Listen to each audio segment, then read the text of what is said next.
नमस्कार दोस्तों, दी investor mindset पर आपका बहुत बहुत स्वागत है। आज हम एक ऐसी किताब का मंथन करने जा रहे हैं जो निवेश की दुनिया की पवित्र गीता मानी जाती है। हम बात कर रहे हैं रॉबर्ट हैगस्ट्रॉम द्वारा लिखित द वॉरेन बफेट वे। दोस्तों, वॉरेन बफेट के बारे में आपने बहुत कुछ सुना होगा। कोई उन्हें ओमाहा का ओरेकल कहता है तो कोई उन्हें शेयर बाजार का जादूगर। लेकिन क्या आपने कभी सोचा है कि एक इंसान ने पिछले 60 से 70 सालों से लगातार बाजार को कैसे पछाड़ा है? क्या उनके पास कोई जादुई छड़ी है, या फिर उनके पास कुछ ऐसे नियम हैं जिन्हें हम और आप भी अपनी जिंदगी में उतार सकते हैं? आज के इस विश्लेषण में हम बफेट के उन 12 निवेश सिद्धांतों टेनेट्स को समझेंगे जो किसी भी साधारण बिजनेस को एक मल्टीबैगर बनाने की ताकत रखते हैं। बफेट का मानना है कि निवेश करना कोई जटिल गणित नहीं है, बल्कि यह व्यावसायिक तर्क, बिजनेस लॉजिक और अनुशासन डिसिप्लिन का खेल है। जैसा कि आप जानते हैं, दी इन्वेस्टर माइंडसेट पर हम कभी भी कंटेंट की क्वालिटी और गहराई से समझौता नहीं करते। आज हम उन रहस्यों को समझेंगे जो बफेट की शुरुआती यात्रा से लेकर उनके बिजनेस और मैनेजमेंट सिद्धांतों तक फैले हुए हैं। यह वीडियो केवल शेयर बाजार के बारे में नहीं है, यह बिजनेस को देखने के आपके नजरिए को हमेशा के लिए बदल देगा, क्योंकि आज आप दुनिया के सबसे अमीर निवेशक के दिमाग को पढ़ने जा रहे हैं। चलिए शुरू करते हैं। अध्याय 1, एक महान निवेशक का जन्म, the education of Warren Buffett. अध्याय 1 हमें वॉरेन बफेट की उन नींवों के बारे में बताता है जिन पर उनकी सफलता की इमारत खड़ी है। बफेट की सोच 3 महान शिक्षकों के प्रभाव से बनी है। 1, Benjamin Graham, the intellectual father. Buffett ने ग्राहम से वैल्यू इन्वेस्टिंग का मूल मंत्र सीखा। ग्राहम ने उन्हें सिखाया कि शेयर केवल एक चार्ट नहीं है, वह एक बिजनेस का हिस्सा है। ग्राहम के 2 सबसे बड़े सबक थे, मिस्टर मार्केट की अवधारणा और मार्जिन ऑफ सेफ्टी। बफेट ने सीखा कि बाजार के डर और लालच का उपयोग कैसे करना है। 2, Philip Fisher, the qualitative teacher. Graham जहां केवल नंबर देखते थे, फिशर ने बफेट को बिजनेस की क्वालिटी देखना सिखाया। फिशर का मानना था कि एक अच्छी कंपनी वह है जिसके पास भविष्य के लिए बड़े प्लान हो और जिसका मैनेजमेंट असाधारण हो। बफेट ने फिशर से ग्रोथ और स्कटलमट की अहमियत सीखी। 3, Charlie Munger, the partner in wisdom. Munger ने बफेट को केवल सस्ती कंपनियां खरीदने के बजाय बेहतरीन कंपनियां उचित भाव पर खरीदने के लिए प्रेरित किया। मुंगर के प्रभाव में ही बफेट ने सिगार बट निवेश छोड़कर क्वालिटी बिजनेस की ओर रुख किया। अध्याय 2, निवेश के 12 सिद्धांत, द 12 टेनेट्स। बफेट अपनी हर खरीदारी से पहले एक चेकलिस्ट का पालन करते हैं। अध्याय 2 हमें इन 12 नियमों की प्रस्तावना देता है, जिन्हें 4 श्रेणियों में बांटा गया है। बिजनेस सिद्धांत, बिजनेस टेनेट्स। क्या बिजनेस सरल है? क्या इसका इतिहास स्थिर है? मैनेजमेंट सिद्धांत, मैनेजमेंट टेनेट्स। क्या वे तर्कसंगत हैं? क्या वे पारदर्शी हैं? वित्तीय सिद्धांत, फाइनेंशियल टेनेट्स। क्या रो अधिक है? ओनर अर्निंग्स क्या है? मार्केट सिद्धांत, मार्केट टेनेट्स। क्या वैल्यूएशन सही है? क्या सुरक्षा का मार्जिन उपलब्ध है? बफेट के लिए निवेश का मतलब है एक ऐसी कंपनी चुनना जिसे वह अगले 20 साल तक अपने पास रखना चाहें। अध्याय 3, बिजनेस सिद्धांत, द बिजनेस टेनेट्स। बफेट के लिए बिजनेस की सादगी सबसे ऊपर है। 1, सादगी और समझ, सिंपल एंड अंडरस्टैंडेबल। बफेट कहते हैं कि अगर आप यह नहीं समझा सकते कि कंपनी पैसा कैसे कमाती है तो आपको उसे नहीं खरीदना चाहिए। वे जटिल तकनीक वाली कंपनियों के बजाय ईंट पत्थर, बीमा या सोडा बनाने वाली सरल कंपनियों को पसंद करते हैं। 2, निरंतर परिचालन इतिहास, कंसिस्टेंट ऑपरेटिंग हिस्ट्री। बफेट उन कंपनियों से बचते हैं जो अपनी दिशा बार बार बदलती हैं। उन्हें ऐसे बिजनेस पसंद हैं जो पिछले 10 से 20 सालों से एक ही चीज को कुशलता से कर रहे हों। 3, अनुकूल दीर्घकालिक संभावनाएं, favourable long term prospects. Buffett यहां मोट खाई की तलाश करते हैं। क्या कंपनी के पास कोई ऐसा फायदा है जिसे प्रतिद्वंद्वी कॉपी नहीं कर सकते, जैसे कोका कोला का ब्रांड या गूगल का सर्च इंजन? एक मजबूत मोट ही कंपनी के मुनाफे की रक्षा करती है। अध्याय 4, मैनेजमेंट सिद्धांत, द मैनेजमेंट टेनेट्स।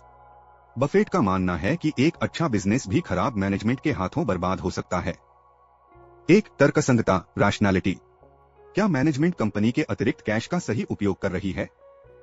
अगर कंपनी के पास निवेश के लिए अच्छे अवसर नहीं हैं, तो क्या वे पैसा शेयरधारकों को डिविडेंड या बायबैक के रूप में लौटा रहे हैं? 2, स्पष्टवादिता, कैंडर। बफेट उन प्रबंधकों की सराहना करते हैं जो अपनी गलतियों को स्वीकार करते हैं। वे ऐसी एनुअल रिपोर्ट्स पसंद करते हैं जिनमें मैनेजमेंट अपनी सफलताओं के साथ साथ अपनी विफलताओं को भी ईमानदारी से बताए। 3, संस्थागत अनिवार्यता, द इंस्टीट्यूशनल इंपेरेटिव। यह बफेट का एक अनूठा सिद्धांत है। वे उन प्रबंधकों से बचते हैं जो केवल इसलिए कुछ करते हैं क्योंकि बाकी सब ऐसा कर रहे हैं, जैसे फालतू का अधिग्रहण करना। वे भेड़चाल से दूर रहने वाले स्वतंत्र विचारकों को पसंद करते हैं। अध्याय 5 वित्तीय सिद्धांत फाइनेंशियल टेनेट्स। अध्याय 5 हमें उन नंबरों की दुनिया में ले जाता है जिन्हें वॉरेन बफेट सबसे ज्यादा महत्व देते हैं। बफेट कहते हैं कि आपको अकाउंटिंग का विशेषज्ञ होने की जरूरत नहीं है, बस इन मुख्य मापदंडों को समझना जरूरी है। एक, return on equity ROE. Buffett के लिए ईपीएस से कहीं ज्यादा जरूरी रो है। वे देखते हैं कि कंपनी शेयरधारकों के पैसे पर कितना मुनाफा कमा रही है। वे उन कंपनियों को पसंद करते हैं जो बिना अतिरिक्त कर्ज लिए लगातार 15% से ज्यादा का रो बनाए रखती हैं। 2, ओनर अर्निंग्स। यह बफेट का एक अनूठा फॉर्मूला है। वे केवल नेट प्रॉफिट नहीं देखते बल्कि फ्री कैश फ्लो देखते हैं, यानी सारा खर्चा और मेंटेनेंस निकालने के बाद मालिक की जेब में असली नकद कितना बच रहा है। 3, प्रॉफिट मार्जिन। बफेट उन प्रबंधकों को पसंद करते हैं जो लागत कॉस्ट्स को कम रखने में माहिर होते हैं। उच्च मार्जिन यह दर्शाता है कि कंपनी के पास अपने प्रतिद्वंद्वियों के मुकाबले मजबूत पकड़ है। 4, $1 का सिद्धांत द $1 प्रेमिस। बफेट का मानना है कि कंपनी ने जो ₹1 अपने पास रोका है, रिटेंड अर्निंग्स, उसकी वजह से कंपनी की मार्केट वैल्यू कम से कम ₹1 से ज्यादा बढ़नी चाहिए। यदि ऐसा नहीं हो रहा तो इसका मतलब है कि मैनेजमेंट पैसे का सही इस्तेमाल नहीं कर रही है। अध्याय 6 मार्केट सिद्धांत। अध्याय 6 उस समय की बात करता है जब हमें शेयर की असली कीमत तय करनी होती है। 1, वैल्यूएशन का विज्ञान, डिटरमिनिंग वैल्यू। बफेट के अनुसार किसी बिजनेस की कीमत वह नकद है जो वह अपने पूरे जीवन काल में पैदा करेगा। वे डिस्काउंटेड कैश फ्लो का उपयोग करके आज की कीमत तय करते हैं। उनका सरल मंत्र है, कीमत वह है जो आप चुकाते हैं, मूल्य वैल्यू वह है जो आपको मिलता है। 2, सुरक्षा का margin, margin of safety. Buffett कभी भी किसी शेयर को उसकी पूरी कीमत पर नहीं खरीदते। वे हमेशा उसे डिस्काउंट पर खरीदने की कोशिश करते हैं। यदि उन्हें लगता है कि शेयर की वैल्यू ₹100 है तो वे उसे ₹70 या ₹80 में खरीदने का इंतजार करेंगे। यह मार्जिन उन्हें बाजार की अनिश्चितता से बचाता है। अध्याय 7 निवेश की case studies, investing case studies. इस अध्याय में हम देखते हैं कि बफेट ने अपने सिद्धांतों को हकीकत में कैसे लागू किया। कोका कोला 1988 उदास स्माइली। बफेट ने देखा कि कोका कोला एक अजेय ब्रांड है। इसका रो बहुत अच्छा था और इसकी भविष्य की संभावनाएं बहुत मजबूत थीं। उन्होंने इसे तब खरीदा जब बाजार इसे कम आंक रहा था। जिलेट बफेट को वे बिजनेस पसंद हैं जो रोजाना इस्तेमाल होते हैं। उन्होंने देखा कि हर सुबह लाखों लोग अपनी दाढ़ी बनाते हैं और उन्हें बार बार ब्लेड खरीदना ही पड़ता है। यह एक कैश मशीन बिजनेस था। अमेरिकन एक्सप्रेस, जब यह कंपनी एक अस्थायी संकट स्कैंडल में फंसी थी, तब बफेट ने देखा कि इसका ब्रांड अभी भी मजबूत है और लोग अभी भी इसके कार्ड इस्तेमाल कर रहे हैं। उन्होंने संकट का फायदा उठाकर भारी निवेश किया। अध्याय 8 पोर्टफोलियो का प्रबंधन, पोर्टफोलियो मैनेजमेंट। बफेट का पोर्टफोलियोस मैनेजमेंट बाजार के भेड़चाल से बिल्कुल अलग है। 1, फोकस्ड इन्वेस्टिंग। बफेट कहते हैं कि व्यापक विविधीकरण, डाइवर्सिफिकेशन, केवल उन लोगों के लिए है जो नहीं जानते कि वे क्या कर रहे हैं। यदि आपको 5 से 10 बेहतरीन कंपनियां मिल गई हैं, तो आपको 50 औसत कंपनियों की जरूरत नहीं है। 2, निष्क्रियता की शक्ति, द पावर ऑफ इनएक्टिविटी।